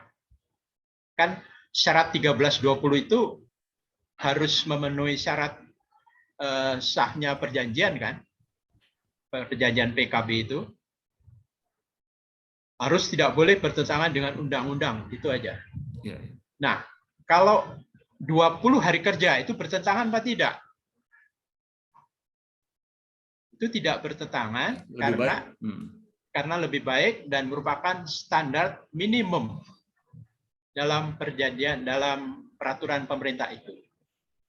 Baik. Merupakan standar minimum. Izin satu lagi boleh Pak Thomas? Oke, silakan. Ya. Baik, Prof, silakan Prof. Silakan Pak. Salah satu yang baru nih Pak, ini terkait dengan PP 35 2021 terkait PHK, Prof. Ada hal baru yang kami lihat, yaitu adanya mekanisme pemberitahuan maksud dan alasan PHK ke pekerja, Prof. Yang sebelumnya tidak diatur begitu. Nah, pertanyaannya adalah apakah dampak mekanisme ini dalam hukum acara, Prof? Apakah kalau itu tidak dilakukan, gugatan akan cacat formal atau seperti apa, Prof, terhadap pengaturan baru dalam PP 35 itu? Terima kasih, Prof. Itu pasal berapa? Pasalnya saya nggak ingat, Prof. Tetapi ada di PP 35 tahun 2021 bahwa sebelum PHK terjadi, pengusaha harus menyampaikan maksud dan alasan PHK kepada pekerja. Itu ada mekanisme baru kami melihat. Nah, ini dampak hukumnya seperti apa terhadap hukum acara gitu? Ya, saya kira itu kan merundingkan masalah PHK tadi. Artinya pengusaha memberikan masukan bahwa karena hal demikian maka saudara saya PHK, gitu kan. Kemudian bagaimana respons dari pekerjanya? Pekerjanya katakanlah saya tidak melakukan itu, maka saya tidak boleh di PHK. Artinya terjadi perundingan kan? Perundingan bipartit dong, Prof. Iya, bipartit. Harus bipartit. Kalau penyelesaian hubungan industrial itu pertama harus diselesaikan secara bipartit lebih dahulu. Kemudian kalau tidak berhasil baru mediasi atau konsiliasi. Tapi yang dimaksud PP ini sebelum bipartit, Prof. Kalau pekerja tidak menerima, masuk ke mekanisme undang-undang, masuk ke hukum acaranya, bipartit, begitu. Baru terjadi perselisihan. Saya kira nggak bisa, harus begitu. Makanya pasalnya pasal berapa? Kalau menurut saya harus bipartit lebih dahulu. Betul. Secara formal memang harus bipartit terlebih dahulu ya, Prof ya. Iya. Karena mengedepankan kesepakatan antara para pihak terlebih dahulu ya, Prof. Iya. Seperti itu. Baik, Pak Oyong, saya rasa cukup dan kami berikan kesempatan untuk yang lain, Pak Oyong ya. Mohon izin, silakan, maaf. silakan. Terima kasih banyak Pak Oyong sudah bergabung. Ya. Baik, Prof, ini juga ada satu penanya yang memang antusias sekali dan ingin untuk bertanya secara langsung. Ya, oke, silakan. Halo, selamat siang, Ibu. Ya, selamat siang, Prof. Selamat siang. Saya Fitriana, Prof. Ya. Izin nanya lagi ya, Prof ya. Terima kasih tadi sudah menjawab pertanyaan saya di awal. Tapi sekarang saya ingin mengajukan pertanyaan lagi, Prof. Terkait dengan forum penyelesaian perselisihan bagi perusahaan dengan mantan karyawannya. Misalnya ada seorang mantan karyawan yang membocorkan rahasia perusahaan di tempat kerja yang baru. Nah, itu bagaimana penyelesaiannya ya, Prof? Apakah diselesaikan melalui Undang-Undang PPHI? Jika iya, dia masuk ke jenis perselisihan apa? Atau sebaiknya diselesaikan melalui gugatan perdata di pengadilan negeri? Karena kan di perjanjian sebelumnya sudah disepakati bahwa perselisihannya itu diselesaikan di PHI gitu. Tapi kan hubungan dia sekarang sudah jadi mantan karyawan, begitu, Prof. Bagaimana pendapat Prof? Demikian, Prof. Mantan karyawan? Iya, mantan karyawan. Artinya dia sudah di PHK? Iya, sudah selesai. Jadi dia sudah resign dan dia sudah bekerja di tempat kerja yang baru. Kemudian di tempat kerja yang baru dia membocorkan data rahasia di perusahaan yang lama. Itu perusahaan yang lama itu bagaimana mengajukan gugatannya? Apakah lewat PHI ataukah lewat pengadilan negeri biasa? Begitu, Prof. Karena kalau saya lihat di Undang-Undang PHI itu subjek hukumnya harus antara pengusaha dan pekerja gitu. Tapi belum mengakomodir bagaimana penyelesaian untuk perselisihan antara pengusaha dengan mantan pekerja, begitu, Prof. Ya. Itu masuk PHI menurut saya. Karena mantan pekerja itu juga subjek hukum dalam hukum perburuhan. Ya, jadi kan dia bekerja di suatu perusahaan kemudian dia membocorkan rahasia perusahaan. Nah, kan baru ketahuan sekarang bahwa dia membocorkan perusahaan. Yang digugat karyawannya kan itu.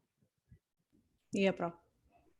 Digugat sebagai mantan pekerja.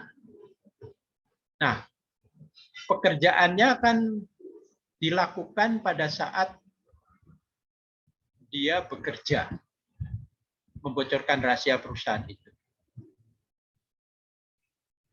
Berarti dia melakukan TKP-nya itu adalah pada saat dia bekerja. Nah, pada saat dia bekerja, kemudian digugat, maka dia masuk PHI. Sebab itu masuk kategori perselisihan hak, pelanggaran, ya perselisihan hak saya kira.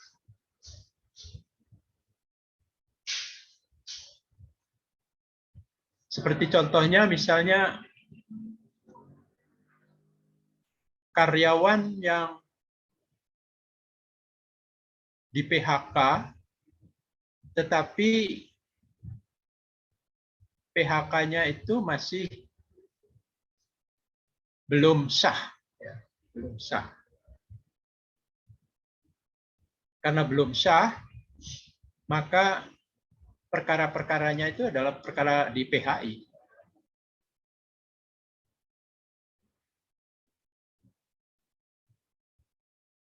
Belum sah menurut hukum, tapi menurut pengusaha dia sudah di PHK.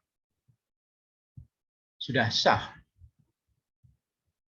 Maka dia harus diselesaikan melalui PHI. Saya kira demikian. Baik, terima kasih, Prof. Ya. Baik, terima kasih Bu Fitriana atas pertanyaannya. Baik, Prof, saya izin untuk lanjutkan, ada beberapa pertanyaan lagi ya, Prof ya? Iya, iya. Baik, Prof, ada satu penanya dari Bapak Sahata Panjaitan. Bagaimana langkah hukum yang harus kita lakukan apabila dalam tahap mediasi mediatornya yang berasal dari Disnaker tidak netral, Prof? Silakan. Tidak netral. Ya kan, penyelesaian melalui mediasi itu harus diselesaikan. Pertama, diupayakan untuk dirundingkan. Artinya dimusyawarahkan antara para pihak yang berselisih. Kalau dimusyawarahkan kemudian tidak bisa menghasilkan PB, perjanjian bersama, maka mediatornya akan bertindak sebagai penengah, artinya memberikan anjuran. Nah, anjuran itu ya tergantung pada sang mediator, apakah dia memihak pekerja atau memihak pengusaha. Kalau betul-betul memihak pengusaha, katakanlah, maka pasti putusannya ditentang oleh pekerjanya. Kan anjuran itu bisa dipatuhi atau tidak dipatuhi. Tergantung pada para pihaknya. Jadi ya bisa saja mediator itu bertindak tidak netral. Akibatnya adalah putusannya itu akan ditentang oleh pihak yang dirugikan. Dan pihak yang dirugikan bisa minta gugatan ke Pengadilan Hubungan Industrial, menggugat putusan itu tidak adil, katakanlah. Baik. Saya kira demikian. Baik, Prof. Terima kasih. Ini bukan dari penanya, tapi dari saya. Bisa tidak, Prof, anjuran tersebut menjadi objek materi TUN tidak, Prof? Tidak Tidak bisa. Ya? Tidak. Karena namanya anjuran, Tidak bersifat mengikat ya, Prof ya. tidak mengikat. Nah, Baik. Prof, saya lanjut ke beberapa pertanyaan yang lain. Semoga Prof masih penuh dengan semangat, Prof. ya, oke, Pak Muhammad. Baik. Ini ada pertanyaan dari Mareti Draha ya. Ada 2 pertanyaan, Prof. Apakah pencatatan tripartit wajib terlebih dahulu dilakukan perundingan bipartit? Wajib. Apa yang perlu dilakukan jika pegawai Disnaker mengadakan perundingan tripartit dan menerbitkan anjuran tanpa terlebih dahulu melakukan perundingan bipartit? Dan apakah bisa dimintakan perundingan tripartit lebih dari 1 kali ke Disnaker? Ya, Silakan, Prof. saya kira bipartit itu merupakan prasyarat untuk ke tripartit. Jadi mediator akan meminta pada para pihak apakah bisa diselesaikan, apakah ada penyelesaiannya atau belum. Kalau belum, maka disilakan mereka berunding. Nah, kemudian dari bukti itu, maka mediator akan menyelesaikan perselisihannya. Tidak mungkin tanpa bipartit diselesaikan secara tripartit. Saya kira demikian. Baik, Prof. Jadi kalau tripartit itu sendiri kan hasilnya adalah anjuran itu ya, Prof ya. Dan ketika Ya. sudah keluar anjuran nggak bisa diajukan kembali ya, Prof. Tidak bisa. Ke tingkat yang lebih tinggi berikutnya. Ya. Baik. Masih dari Mareti Draha, apakah wajib didaftarkan perjanjian kerja ke Disnaker, dan jika tidak didaftarkan apa akibatnya? Itu perjanjian kerja waktu tertentu itu memang harus didaftarkan.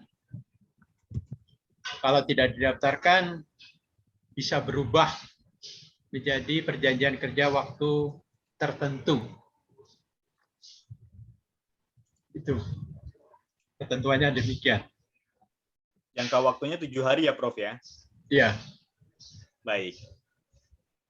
Ke penanya berikutnya, Prof. Pada Undang-Undang Cipta Kerja diatur mengenai pesangon PHK, baik purna bakti ataupun pensiun dan jenis PHK lainnya. Sedangkan di PKB sudah diatur sedemikian rupa mengenai pemberian pesangon bagi karyawan, purna bakti atau pensiun dan lain-lain, dan masih mengacu pada 13/2003. Dan PKB tersebut masih berlaku, Prof. Nah, mana yang didahulukan, PKB-nya yang mengacu ke 13/2003 atau ke Undang-Undang Cipta Kerjanya, Prof? Silakan. Ya. Seperti tadi saya katakan bahwa kalau ketentuannya mengacu pada undang-undang, maka batal itu. Tetapi kalau misalnya ketentuan pesangonnya itu adalah sama dengan undang-undang, tetapi tidak mengutip dalam undang-undang, maka ketentuan itu berlaku terus sepanjang PKB itu sampai berlakunya, sampai masa berlakunya. Tetapi kalau pasalnya itu mengacu pada undang-undang, maka tidak berlaku. Jadi tergantung pada perumusan pasalnya. Perumusan pasalnya. Sehingga dia seolah-olah menunjukkan bahwa PKB itu lebih bagus dari undang-undang. Itu kan boleh. Kan? Kalau pesangon itu kan merupakan hak pekerja. Sehingga itu adalah standar minimum. Standar minimum. Oleh karena itu ya tergantung pada perumusannya, apakah dia mengacu pada aturan atau sama sekali tidak mengacu. Saya kira demikian. Baik, terima kasih Prof. Jadi tergantung konstruksi hukumnya Prof ya. Kalau dia sudah kehilangan pijakan, maka harus mengikuti ke Undang-Undang Cipta Kerja seperti itu ya Prof ya. Ya, betul. Baik. Prof, ada pertanyaan lagi dari Apensi Parido. Apakah boleh perusahaan punya prosedur sendiri untuk banding dari legal memo, internal memo seperti itu Prof? Dan tidak mengikuti prosedur PHK seperti perusahaan umumnya. Jadi sifatnya bukan PKB sih Prof, tapi lebih rendah lagi dia karena dari legal atau internal memo seperti itu. Dia punya mekanisme sendiri untuk prosedur PHK-nya. Boleh tidak Prof? Nah, itu sepanjang disepakati antara pekerja dengan pengusaha, ya bisa saja. Artinya PHK itu kesepakatan, berdasarkan kesepakatan. Kan PHK berdasarkan kesepakatan bisa. Nah, kalau memang besarnya pesangon sudah sesuai dan lain sebagainya, maka dia melepaskan haknya itu. Katakanlah pesangonnya lebih kecil dari Undang-Undang Cipta Kerja. Kalau dia setuju, ya berarti dia melepaskan haknya. Kalau dia tidak setuju, berarti dia bisa menggugat supaya disesuaikan dengan undang-undang. Baik. Itu kan memang kaidahnya otonom ya Prof ya, tapi karena memang dia legal atau internal memo itu tidak melalui proses kesepakatan antara pekerja dengan pengusaha, berarti bisa untuk digugat ya Prof ya. Ya. Kalau sifatnya internal memo, kecuali kalau sifatnya PKB seperti itu ya Prof, jenisnya ya. Ya, ya. Baik. Demikian dari Pak Apensi Parido, semoga menjawab. Prof, ini ada dari Marganda Romulus, tapi ada 2 pertanyaan. Saya undang dulu Pak Marganda, mungkin berkenan untuk langsung bertanya kepada pemateri, Profesor Dr. Aloysius Wiono. Halo, selamat sore Pak Marganda, silakan.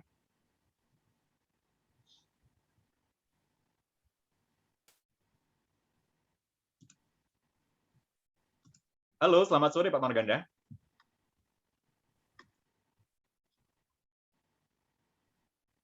Baik, karena sepertinya Pak Marganda sedang tidak di lokasi, Prof.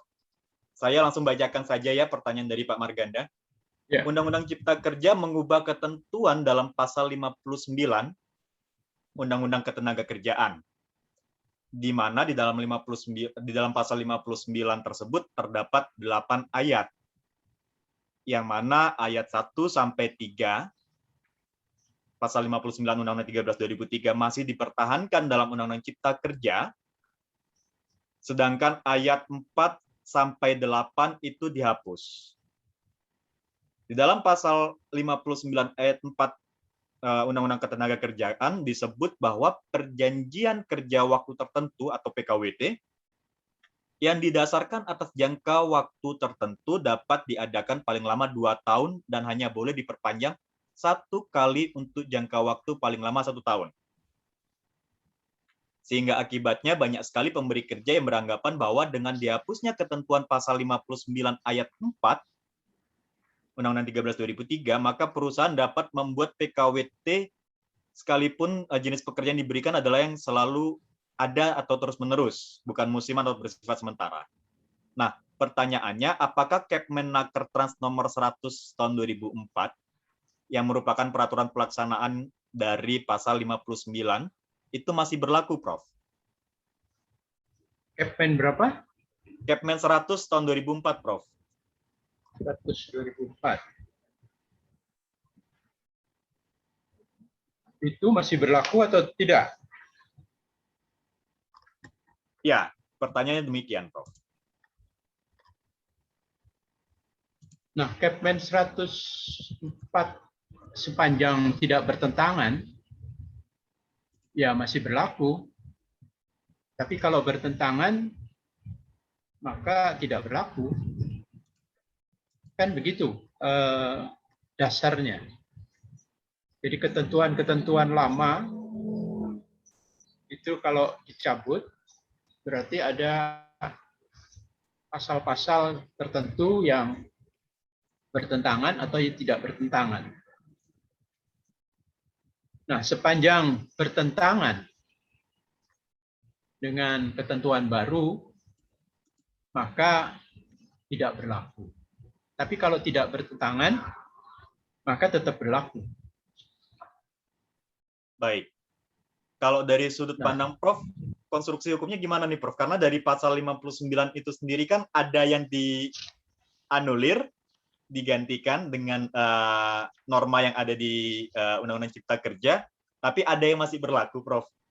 Nah, sedangkan gantungan dari Permen 100 tahun 2004 kan di dalam pasal 59 itu sendiri, Prof. Pasal mengenai apa itu ya? Tentang masalah ini, Prof, yang dia PKWT paling lama 2 tahun dan dapat diperpanjang 1 kali, paling banyak 1 tahun, Prof. Ya, itu kan sudah tidak berlaku lagi. Karena memang sudah muncul peraturan pelaksanaan yang baru ya, Prof ya? Iya. Artinya bertentangan dengan yang baru ini. Karena yang baru tidak mengatur mengenai perpanjangan. Baik. Ya, berarti memang untuk yang baru PKWT itu dapat diperpanjang batasannya paling lama 5 tahun ya, Prof ya? 5 tahun. Tapi tolong koreksi saya kalau saya salah, Prof. Di dalam norma yang baru ini tidak ada frasa wajib atau demi hukum menjadi PKWTT setelah melewati 5 tahun, yang artinya setelah 5 tahun bisa di PKWT-kan lagi, Prof. Betul atau salah nih, Prof? Kalau dulu kan dari 2 tahun terus diperpanjang, terus akhirnya demi hukum jadi PKWTT, Prof ya? Iya. Kalau sekarang saya tidak melihat adanya frasa demi hukum menjadi PKWTT. Bagaimana menurut Profesor? Ya, saya kira tidak bisa jadi PKWTT memang. Diperpanjang lagi, PKWT lagi. Berarti setelah 5 tahun masih bisa di PKWT-kan kembali ya, Prof ya? Iya. Baik. Terima kasih, Prof. Ini masih ada 2 pertanyaan terakhir, Prof. Dan waktu kita masih cukup, kurang lebih sekitar 5 menit lagi, Prof. Semoga ya. Ya, oke. Baik. Dari Pak Ruli Firmansyah, masih banyak perusahaan yang masih menerapkan peraturan penahanan ijazah, Prof, dalam perjanjian kerjanya. Dan sepengetahuan Pak Ruli, bahwa belum ada regulasi di Indonesia yang mengatur mengenai penahanan ijazah. Ini suatu dilema karena di satu sisi pekerja membutuhkan pekerjaan, tapi di sisi pengusaha penahanan ijazah ini seperti memposisikan pekerja pada posisi yang lemah. Jadi antara take it or leave it, Prof. Bagaimana menurut Prof tentang masalah penahanan ijazah ini? Ya, mengenai penahanan ijazah itu memang tidak ada ya aturan yang mengatur. Nah, itu kesepakatan saja antara calon pekerja dengan pengusahanya. Calon pekerjanya bisa nggak ditahan ijazahnya? Itu merupakan hak dari pekerja untuk menyatakan tidak dapat ditahan. Nah, kalau sampai ditahan, itu kan berarti kesepakatan. Nah, kesepakatan tadi ada unsur paksaan atau bagaimana? Nah, itu saya kira bisa ditelusuri itu. Artinya penahanan ijazah itu karena kesepakatan, tapi ada unsur-unsur dan lain-lain sebagainya. Itu bisa digugat kalau demikian. Baik, artinya bahwa dari pihak pekerja pun harus membuktikan apabila memang dia terpaksa memberikan ijazahnya seperti itu ya, Prof ya? Iya, betul. Baik. Prof, pertanyaan terakhir dari Kavi Permana. Kebetulan saya cukup kenal dengan Kavi Permana, salah satu mahasiswa UT juga, Prof. Jika seorang karyawan outsourcing dirumahkan karena perusahaan outsourcing putus kontrak dengan perusahaan pengguna jasa outsourcing tersebut, namun karyawan outsourcing tersebut masih memiliki kontrak kerja dengan pihak outsourcing-nya. Jadi perusahaan alidaya ini kan karyawan dirumahkan, Prof. Dari perusahaannya tempat bekerja. Tapi dia masih punya hubungan kerja dengan perusahaan alidayanya, Prof. Nah, sehingga masih memiliki hak dan kewajiban yang harusnya diterima atau dilaksanakan oleh pekerja tersebut. Namun perusahaan alidaya itu berlindung di dalam asas no work no pay. Karena perusahaan tempat dia bekerja tidak lagi membutuhkan jasa dia, maka dia tidak dipekerjakan sehingga tidak ada pembayaran. Bagaimana menurut Prof ketika perusahaan alidaya berlindung di dalam asas no work no pay? Tapi itu kan pekerjanya tidak melakukan pekerjaan, kan? Betul, karena tempat dia bekerja, katakanlah security di salah satu bank, banknya memutuskan kontrak dengan perusahaan alidayanya. Tapi kan dia menjadi pekerja dari perusahaan alidaya tersebut, Prof.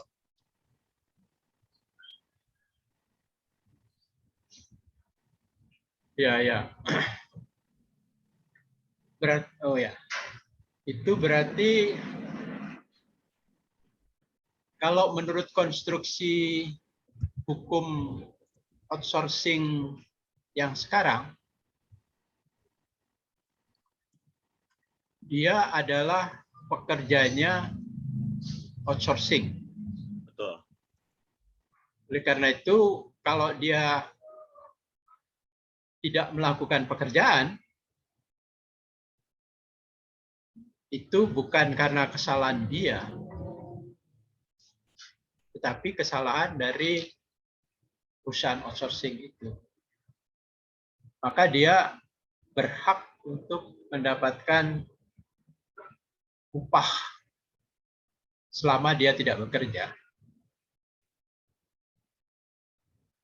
ke perusahaan outsourcing tadi. Harusnya demikian ya, Prof ya. Dan apabila memang haknya tidak diberikan, maka pekerja bisa menuntut seperti itu ya, Prof ya, atau masuk ke bipartit sebelum akhirnya maju ke tingkatan yang lebih tinggi. Ya. Baik, Prof, terima kasih sekali. Semua pertanyaan sudah habis. Luar biasa pada sesi sore hari ini. Memang untuk semua pertanyaan memang sudah kita habiskan. Kebetulan kita juga sudah tiba di pukul 16.00 yang merupakan penghujung dari acara. Sekali lagi saya mengucapkan banyak terima kasih kepada Profesor Dr. Lusius Yuwono dan juga kepada Ibu Purwaningdia dan Ibu Mega Furi yang sudah ikut bergabung dengan kita, dan kepada seluruh Bapak dan Ibu yang menjadi peserta dalam acara kegiatan webinar pada sore hari ini. Kebetulan juga Pak Khalid. Selamat sore, Bapak. Selamat sore juga, Bang Tom. Oke, kita sampai di penghujung acara. Terima kasih semua kami ucapkan, dan jangan lupa ini merupakan suatu rangkaian webinar dari Triwulan Ketenagakerjaan, di mana kita akan memiliki 2 materi yang berbeda di webinar berikutnya, yaitu di bulan September dan Oktober. Kami harap Bapak dan Ibu berkenan untuk terus mengikuti kegiatan-kegiatan kami ke depan. Akhir kata, kami mohon maaf yang sebesar-besarnya apabila ada hal yang mungkin secara sengaja maupun tidak sengaja kurang berkenan. Selamat sore dan terima kasih. Terima kasih, Prof. Makasih banyak. Selamat sore semua. Bu, makasih banyak. Baik. Terima kasih Prof. Aloysius Wiono atas materinya yang sangat bermanfaat untuk kami semuanya. Ya, baik.